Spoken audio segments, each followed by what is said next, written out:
I thank you for the invitation to appear before you to discuss what I believe to be a critically important topic. To the point of this hearing, the Chinese Communist Party's goals in space and its rising capability to implement them could not be more clear.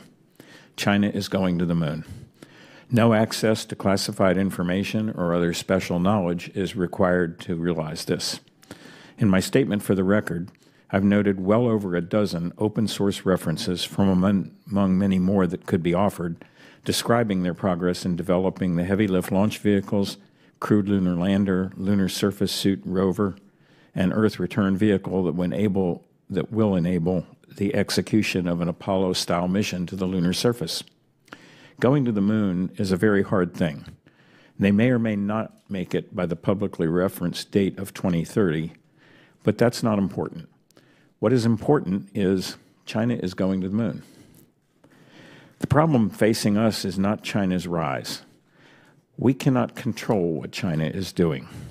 We can only control what we are doing. Of those efforts, I am forced to say that mediocrity would be an improvement. We have squandered a 60-year head start on pioneering the space frontier to a nation that, without reason or provocation on our part, has chosen to become our adversary. For a self-declared adversary to occupy a human frontier that we can no longer reach should be understood as an existential concern, if only because of their own words on the matter. From Ye Peijian, China's former director of lunar exploration missions, at the 2017 Beijing Space Congress, I quote, "The cosmos is an ocean. The moon is the Dayu Islands. Mars is Hengyan Island, which we call Scarborough Shoal. If we can go, but don't go, future generations would condemn us. Once others are there, once others have occupied, no matter how much you wanted to go, you couldn't." This is a stunning statement.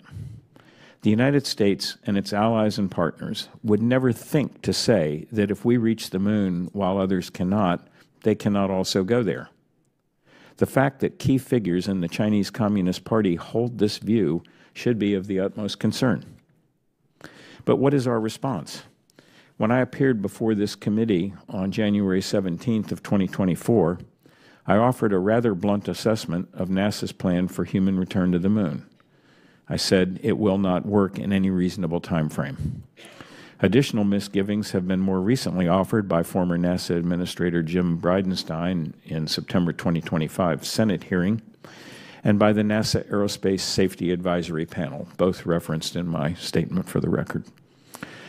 To avoid offering criticism without a solution, in my 2024 statement, I submitted a system architecture for human lunar return that could be implemented with systems available today or near term. I and my colleague, Dr. Lisa Porter, who contributed significantly to both that testimony and today's, subsequently offered a more comprehensive paper on that architecture available online and incorporated for reference in my statement for the record for this hearing. Others have also suggested alternative system architectures for human lunar return missions. However, NASA, two successive presidential administrations, and the Congress that oversees them have so far chosen to continue on a path that cannot work and which, even if it could, poses a level of crew risk that should be considered unacceptable. I will repeat my recommendation from 23 months ago. The Artemis III mission and those beyond should be canceled, and we should start again, proceeding with all deliberate speed. We have lost a lot of time. We may or may not be able to return to the moon before the Chinese execute their own first landing, or we may. Space is hard, and despite the progress that China is making, mission success is guaranteed to no one.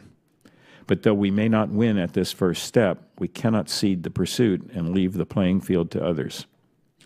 The true risk the United States faces right now is not just in failing to return to the moon before China, but in failing to commit to what winning really means.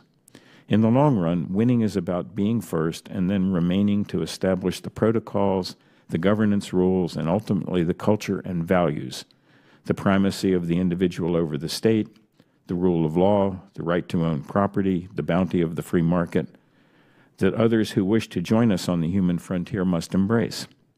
Establishing the foundations for that future cannot be accomplished without a sustained commitment. I am confident that China fully understands this. Thank you.